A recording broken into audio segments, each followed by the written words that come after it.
मैं भारत को भारतीयता की मान्यता के आधार पर फिर से खड़ा करना चाहता हूं, उस काम में लगा हूं। हमारे देश में एक सिंधिया परिवार है जिन्होंने जिंदगी भर अंग्रेजों की सेवा की है, जिन्होंने झांसी की रानी लक्ष्मीबाई को मरवाने में बहुत बड़ी भूमिका अदा की है, जिन्होंने अंग्रेजों को अपनी फौज देकर, जिन्होंने अंग्रेजों को अपने सैनिक देकर क्रांतिकारियों पर हमले करवाए थे। उस परिवार के लोग इस देश में मुख्यमंत्री बनकर कुर्सी को सुशोभित करें और अमर शहीद तात्या टोपे के परिवार के लोग चाय बेचते फिरें, इससे बड़ा अपमान इस देश में कुछ नहीं हो सकता। इस देश में ऐसे भी मंजर देखने को मिलते हैं जो कभी किसी देश में संभव नहीं है।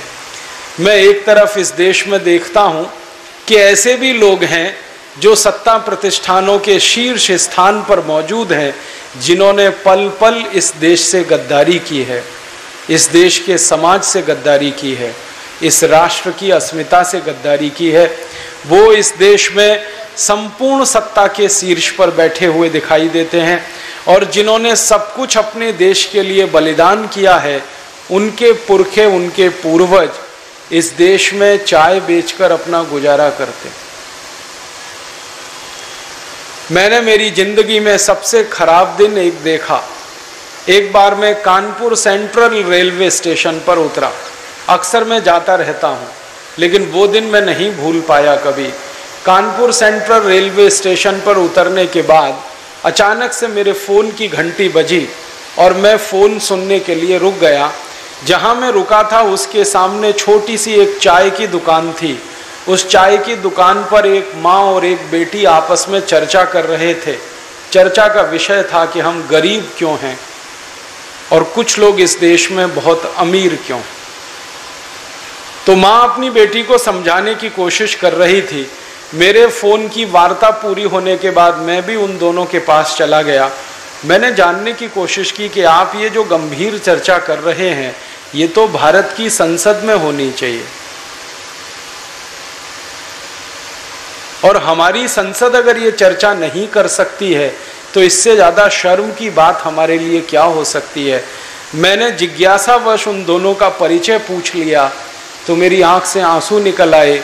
वो दोनों अमर शहीद तात्या टोपे के परिवार के लोग थे।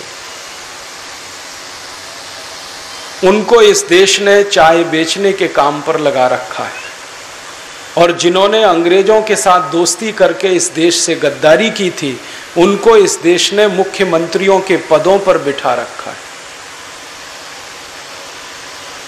आप जानते हैं कुछ परिवार ऐसे हैं जिन्होंने हर क्षण, हर पल इस देश के क्रांतिकारियों के खिलाफ काम किया, देश की आज़ादी के खिलाफ काम किया, देश की स्वतंत्रता के खिलाफ काम किया। ऐसे परिवार इस देश की सत्ता व्यवस्था में हों और जिन्होंने सब कुछ न्यौछावर कर दिया, उनके परिवार के लोग चाय बेचें इस देश में, क्या यही दिन देखने के लिए देश आजाद हुआ है?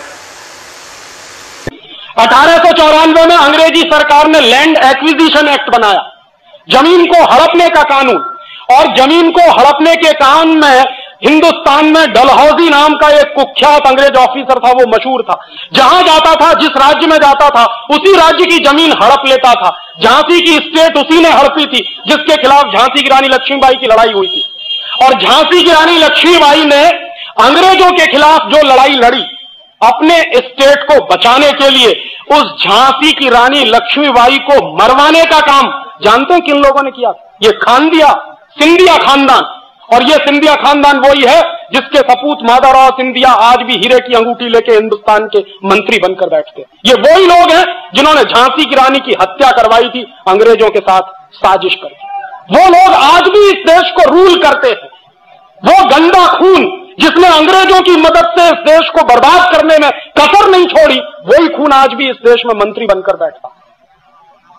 उनकी अम्मा एक पार्टी में है और वो दूसरी पार्टी में, और उनका बस चले तो बेटा बेटियों को तीसरी पार्टी में भर्ती कर दे, क्योंकि जिंदगी भर अय्याशी का जो नशा चढ़ गया है वो उतरता नहीं है। राजे महाराजे अब एक दूसरे किस्म के पैदा हो गए। पहले पुराने जमाने के राजे महाराजे और होते थे, अब ये नए राजे महाराजे पैदा हो